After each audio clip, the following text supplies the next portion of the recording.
Repeat my order, Ethan said, while 12 Japanese investors watched Nia lift her pen. Crystal chandeliers cast hard gold across the private dining room of Manhattan's Halcyon Hotel. Silverware rested against white linen. A string quartet murmured behind walnut doors, and the air carried seared wagyu, cedar smoke, and the sharp green scent of fresh wasabi. At the head of the table sat Ethan Cole, billionaire CEO of Cole Meridian Hospitality, one hand beside a leather portfolio, holding the most important expansion agreement of his career. Across from him, Chairman Hiroshi Watanabe waited with 11 members of his delegation. Their expressions were courteous. Their posture was exact. Ethan had spent months trying to impress them. Tonight, he had decided to impress them at someone else's expense. Nia Brooks stood beside his chair in a pressed black uniform, her order pad balanced over her palm. She had served every guest without spilling a drop or missing a request. That competence had irritated Ethan more than a mistake would have. He wanted laughter. Better yet, he wanted obedience disguised as entertainment. Ethan leaned back, brushed one finger over his cuff link, and delivered his order in Japanese. Fast, deliberately fast.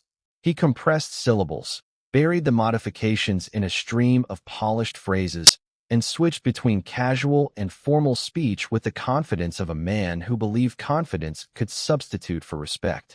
One investor glanced down. Another adjusted his glasses. Ethan noticed neither. He finished with a phrase aimed not at the meal, but at Nia, a dismissive idiom suggesting that even an untrained servant should be able to follow simple instructions. Then he looked around the table and allowed a narrow smile to form. "Go ahead," he said in English. "Repeat it." A few restrained chuckles moved along Ethan's side of the room. Not from the delegation. From his attorneys. His advisors. The people paid to recognize when the most powerful man at the table expected amusement. Nia's pen stopped. She did not ask him to slow down. She did not lower her eyes. The conditioned air whispered against the chandelier glass, cold enough to tighten the skin along her arms. Somewhere near the service station, porcelain touched porcelain with a clean, brittle click. Ethan tapped the table once. "We don't have all night." Nia looked at him, not at his watch, not at the billion-dollar documents. At him.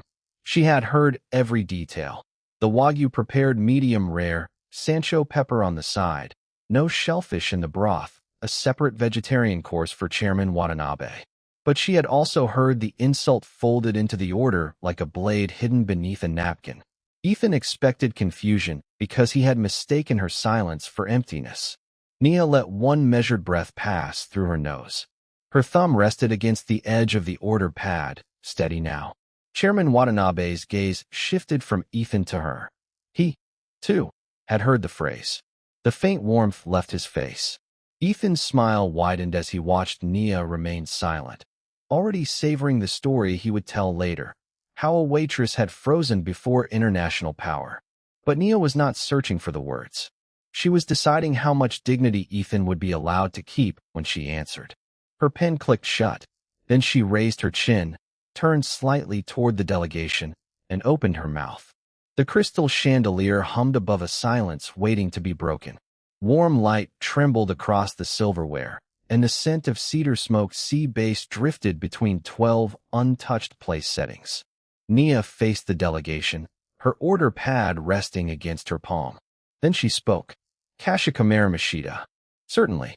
Her Japanese was not hesitant or rehearsed. It carried the clean rhythm of Tokyo business speech, each syllable measured, each honorific placed with care. The sea base will be prepared medium rare, with Sancho pepper served separately. The broth will contain no shellfish, and Chairman Watanabe will receive a distinct vegetarian course. A young investor's half-raised wine glass stopped near his lips. The ice inside Ethan's tumbler cracked softly. Nia turned toward him, not sharply, not defiantly, but with the composure of someone correcting an error before it became an embarrassment. "One clarification, Mr. Cole." She repeated the phrase he had used, preserving his exact pronunciation. Then she replaced one word with another. In formal hospitality, the expression you chose can imply that the person serving is too limited to understand a proper request. The more appropriate phrasing would be this. Her correction flowed gently through the room. No accusation. No raised voice. Just precision. The laughter vanished so completely that the faint brush of linen against a server's sleeve sounded loud. Ethan's smile remained, but its edges hardened.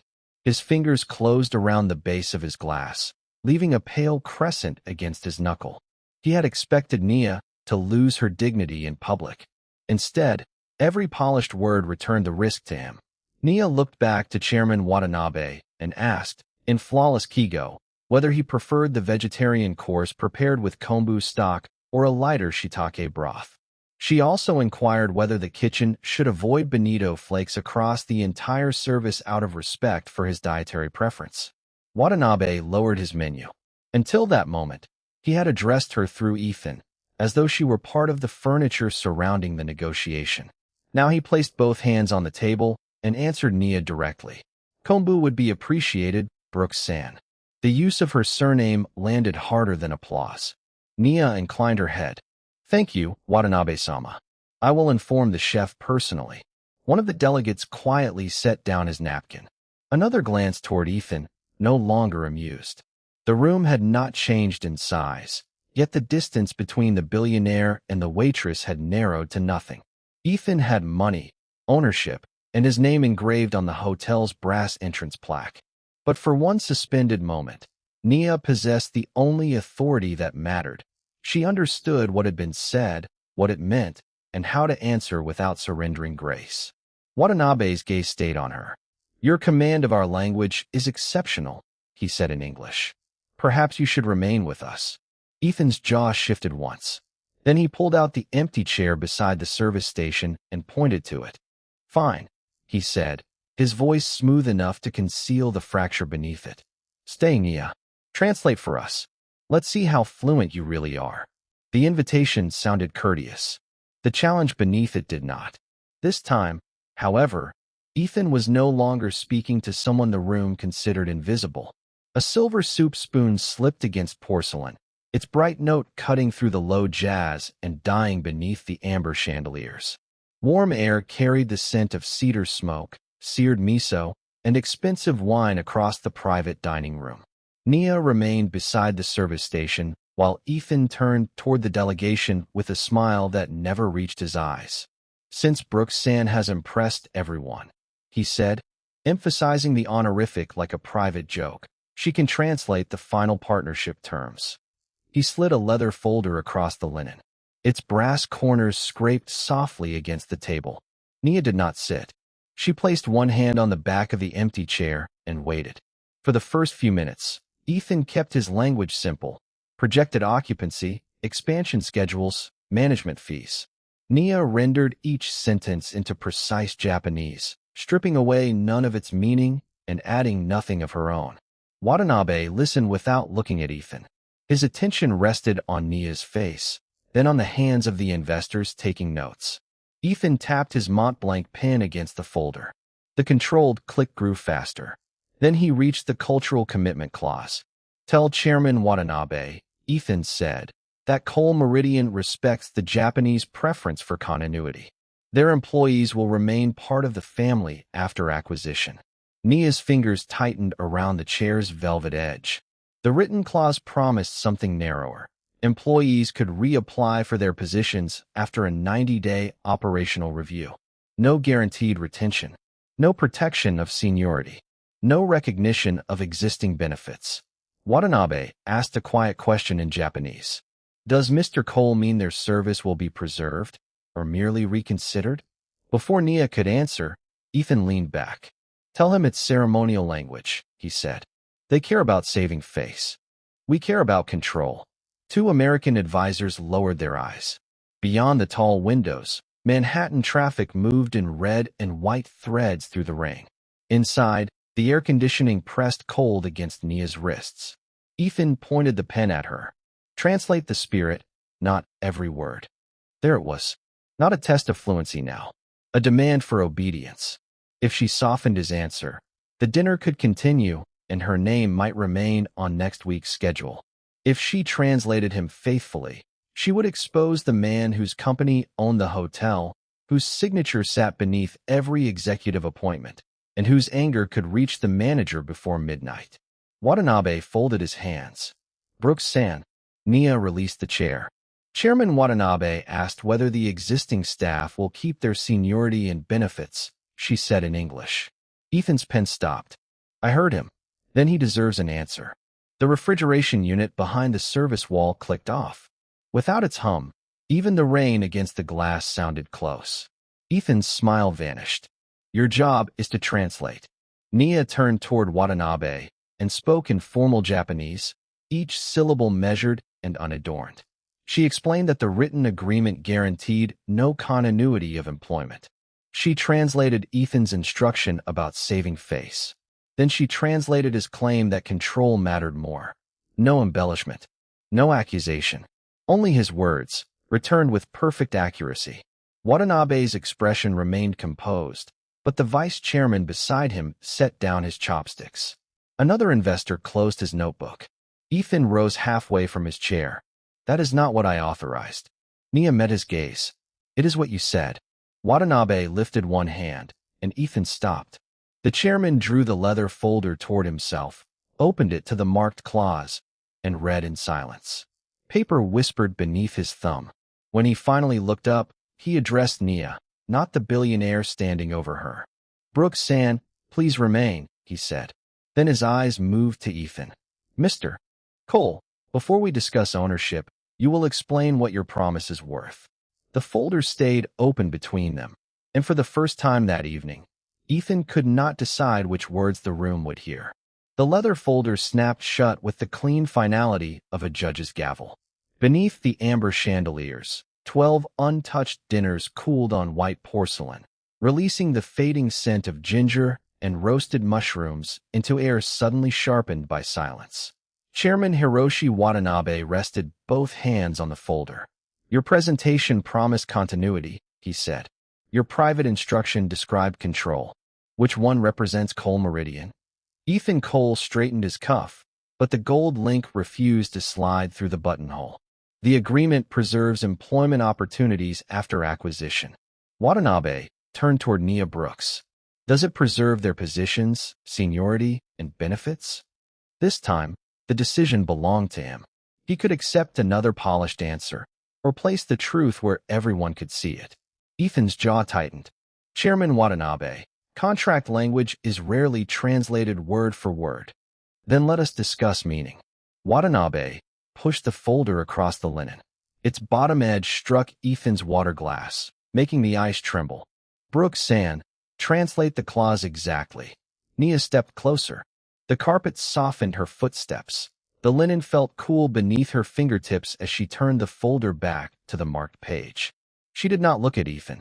She read the English once, then delivered it in precise Japanese.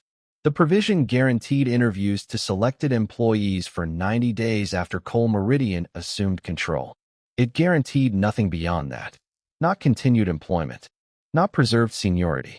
Not existing health benefits. Not accrued retirement contributions. As her final syllable settled, one of the investors removed his reading glasses and placed them beside his plate. Another reached for the printed presentation Ethan's team had distributed. On page 14, in elegant gold lettering, stood the promise. Every Halcyon employee would retain a place in the new partnership. Watanabe held that page beside the contract. These are not the same commitment. Ethan planted his palm on the table. The presentation summarized our growth strategy. No, Watanabe replied. His voice remained low, forcing everyone else to become quieter. It converted an acquisition into a partnership and uncertainty into a promise. The heating vents whispered overhead. Beyond the windows, Manhattan traffic crawled through rain, red taillights bleeding across the glass. Ethan glanced toward his advisors. No one reached for the documents. No one offered him a sentence to borrow. Nia had translated words. Watanabe now translated character. You believed respect was a performance, the chairman said. You mocked the person serving this table, then instructed her to disguise your intent because you assumed our delegation valued appearance more than truth. Ethan's phone vibrated against the table. Once. Twice. The screen lit with the name of Cole Meridian's lead director, then darkened unanswered. The potential loss was no longer confined to the figures inside the folder. Every investor present represented a network of partners, banks, and hospitality groups across Japan.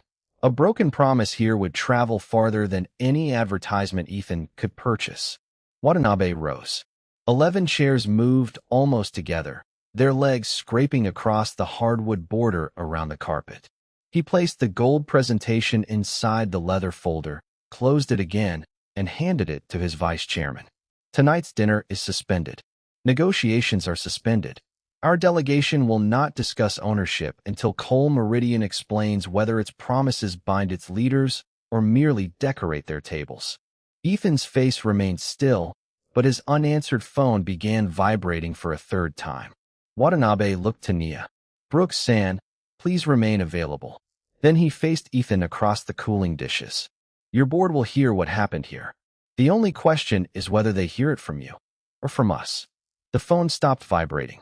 A heartbeat later, the dining room doors opened, releasing a ribbon of kitchen heat and the scent of brown butter into the chilled silence. The hotel's evening manager, Martin Hale, stepped inside with one hand pressed to his earpiece. Ethan Cole pointed toward Nia without looking at him. Terminate her. Effective immediately. Martin halted on the carpet. Around him, untouched porcelain reflected the amber chandelier light. Mr. Cole, she's a union-protected employee. I'll need grounds. Insubordination. Disruption of a private negotiation.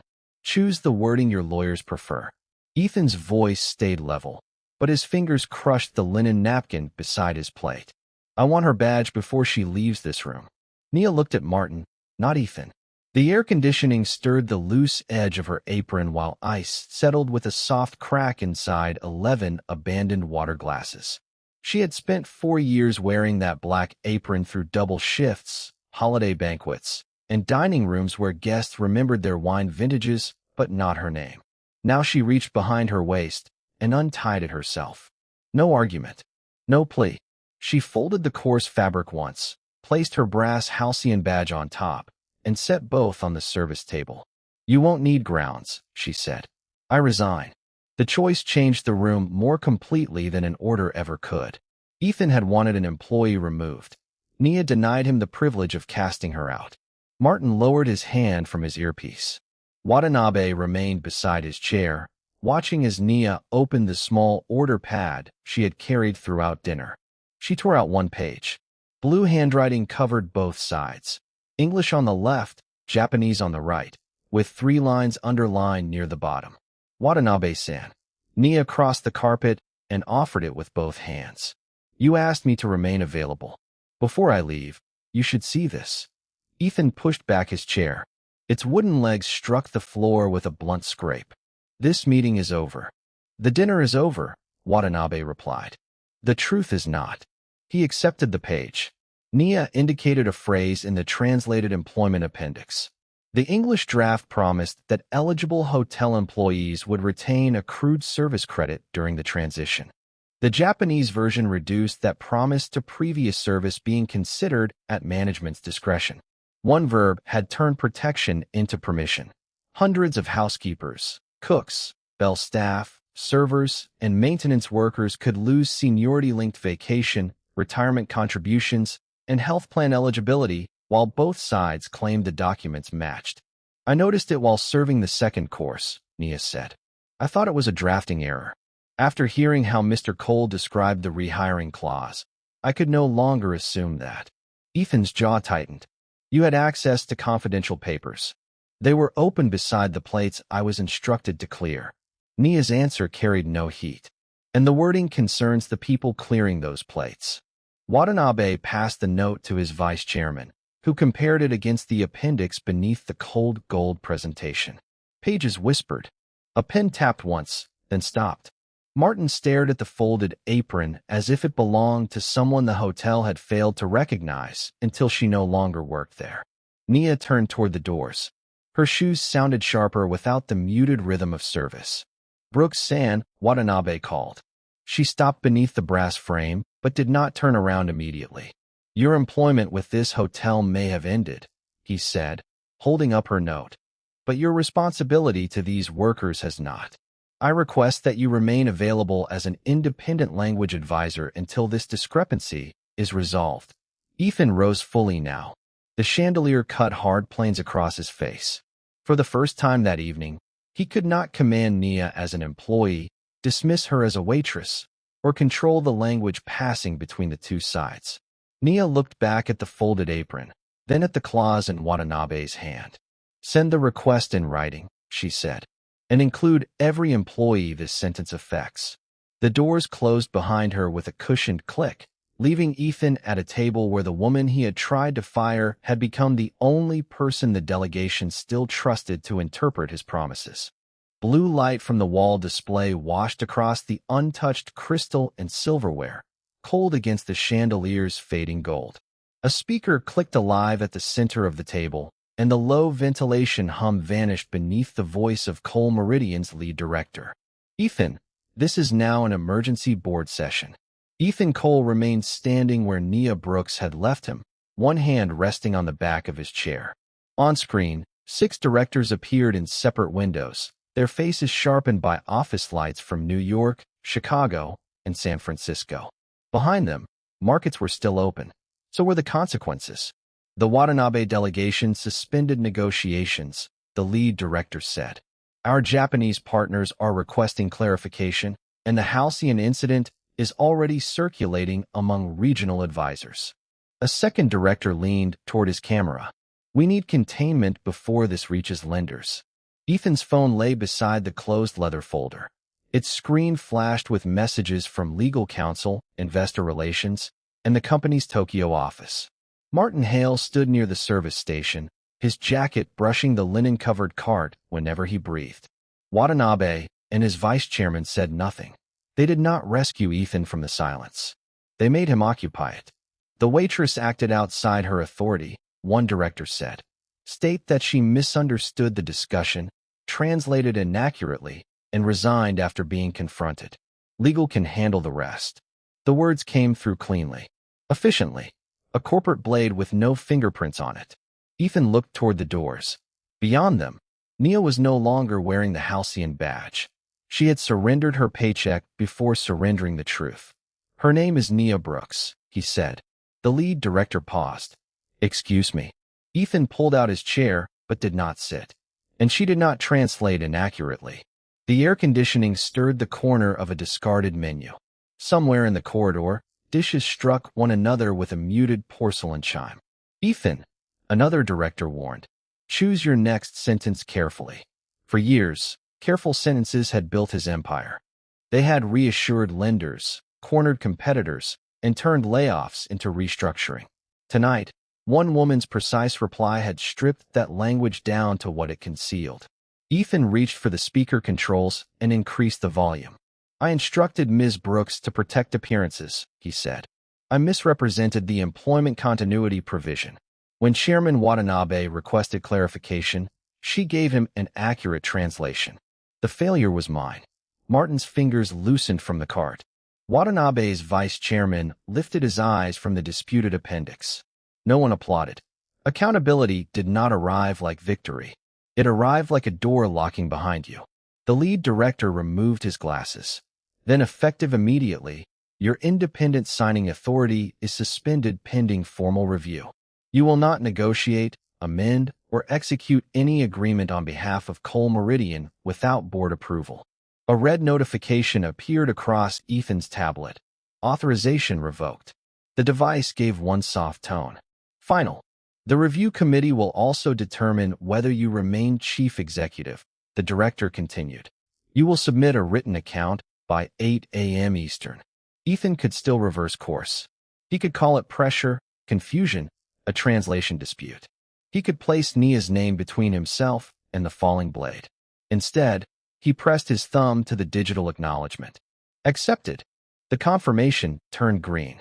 With that touch, he surrendered the power that had carried him into the room. The power to promise billions and make everyone else absorb the cost. Watanabe finally spoke.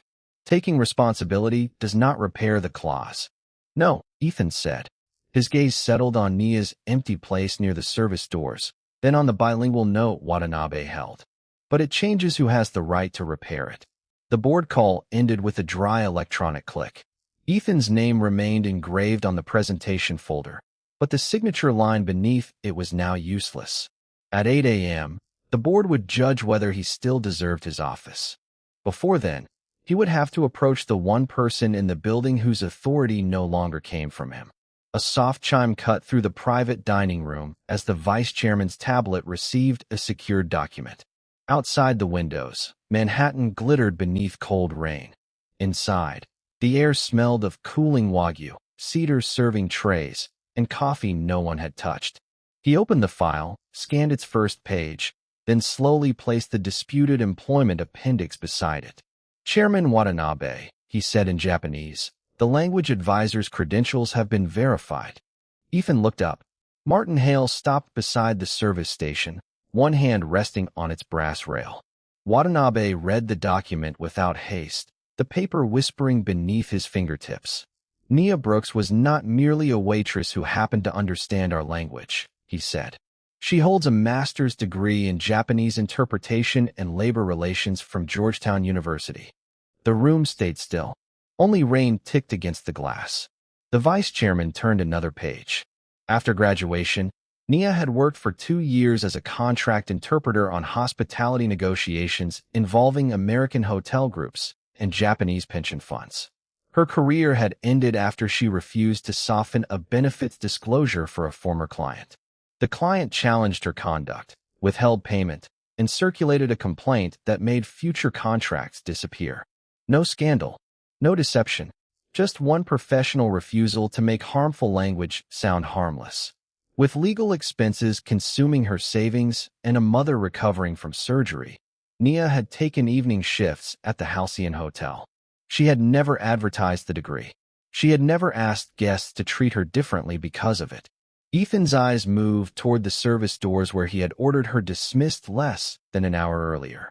The polished silver reflected an empty strip of carpet. Why was this not in her employment file, he asked. Martin's jaw tightened. It was. He crossed to the console, entered his manager credentials, and rotated the screen. A promotion application appeared beneath Nia's employee record, dated 14 months earlier. Attached were her degree, certifications, and a proposal for reviewing translated worker agreements. The status field displayed 3 words in gray. Executive review declined. Ethan stared at the approval code beneath it. His own office had rejected her application during a cost reduction cycle, without granting an interview. Nia had already offered Cole Meridian the expertise that could have prevented the disputed clause. The company had chosen the cheaper uniform. Watanabe closed the verification file. Her reply tonight was not a performance, he said. It was the same professional judgment for which she had already paid once. That price had been her career. Tonight, choosing accuracy had cost her employment again. Yet the note on the table now carried more authority than Ethan's engraved folder, because hers had survived scrutiny and his promise had not. Martin removed Nia's personnel file from the hotel system's internal queue and forwarded it, with her written permission on record, to the delegation's council. The transmission tone sounded sharp in the chilled room. Her status changed from former server to proposed independent labor language advisor. Watanabe slid the appendix toward Ethan but kept the unsigned agreement on his own side. Now you know who she is, he said. The remaining question is whether you will ask her to return as decoration for your apology, or give her the power to rewrite what you tried to hide. The unsigned agreement moved across the linen as the air conditioning whispered above the silent dining room. Amber light glinted along the folder's silver edge. Untouched coffee had gone cold, leaving a bitter scent beneath the fading aroma of cedar-smoked salmon. Ethan looked at the appendix, then pushed it back toward Watanabe. Not until Nia Brooks presents the corrected terms herself. His suspended authority meant he could no longer promise the board's approval. What remained was harder to surrender. Control of the room, control of the language, control of who was permitted to speak. Martin Hale contacted Nia through the written channel she had authorized. The reply came 6 minutes later. She would return to hear Ethan's proposal. Nothing more. When the elevator opened, Nia stepped into the dining room wearing the same dark blouse, but without her halcyon badge or apron. Her shoes clicked once against the marble, then stopped. Ethan rose. "I'm asking you to present the Worker Protection Clause to the delegation," he said. "As an independent advisor. Your wording. Your judgment." Nia remained standing. "And after I make the deal look respectable, what changes for the people who watched you order me fired?" The ventilation hummed. A spoon touched porcelain somewhere near the service station, then went still. Ethan's prepared offer rested beside his hand. Consulting fees, temporary access, a review period. Nia did not reach for it. "I have 2 conditions," she said. "First, you apologize publicly to every employee working tonight. Not only to me. You used their workplace as a stage for humiliation, and you expected their silence to protect you." Ethan's fingers tightened against the folder. A private apology could have been managed. This could not. "Second," Nia continued, "I receive actual negotiating authority over the employment appendix. Direct access to both legal teams. The right to reject language that weakens guaranteed benefits. My name on every revision I approve, and no announcement using my image or credentials without my written consent." Watanabe's vice chairman placed the disputed appendix in front of her, but did not release it. Would advisory status be sufficient? No. Nia met Ethan's eyes. Advisors can be heard and ignored. Authority leaves a record. Ethan took the prepared offer and tore it cleanly through the middle. The paper made a dry, final sound. He opened his laptop, amended the appointment, and sent the document to the delegation's council and Cole Meridian's board. The screen confirmed delivery. Independent lead negotiator. Protected access. Written veto over the labor language provisions. It was an appointment his board could later punish, but not quietly erase. Then Ethan asked Martin to bring in the evening staff. Servers gathered near the doors. Kitchen employees stood in white coats beneath the gold sconces. Housekeepers arrived with radios clipped to their uniforms, the faint smell of detergent following them into the room. Ethan stepped away from the head chair. In Japanese, slowly and without an interpreter, he apologized for abusing language to diminish Nia, for demanding that employees defend his pride, and for placing appearances above their rights. Then he turned to the staff and repeated the apology in English. No excuse followed it. No promise softened it. Ethan bowed deeply before the room he had once tried to command. Nia watched until he straightened. Only then did she take the appendix from the vice chairman. "I accept the authority," she said, "not the role you first imagined for me." She sat at the center of the table, uncapped a black pen, and drew one firm line through the discretionary wording. Ethan moved his engraved folder aside. Watanabe opened the unsigned agreement again. But before negotiations resumed, Nia placed her palm over the first page. "Now we find out," she said, "whether Cole Meridian can honor in writing what its CEO has finally learned to say aloud." The soft scratch of Nia's black pen became the loudest sound in the ballroom. Gold light pooled across the white linen, coffee cooled in porcelain cups, and the faint scent of cedar lingered around the Japanese delegation. 2 chairs away, Ethan kept both hands off the agreement. The authority was no longer his to perform. It was hers to use. Nia rewrote the employment continuity clause in Japanese and English, replacing management discretion with binding protections for seniority, health plan eligibility, retirement contributions, and accrued vacation. Then she slid the pages to Watanabe's vice chairman. He adjusted his glasses and traced each line with one finger. "Would advisory status be sufficient for implementation?" he asked. Nia closed the pen. "No.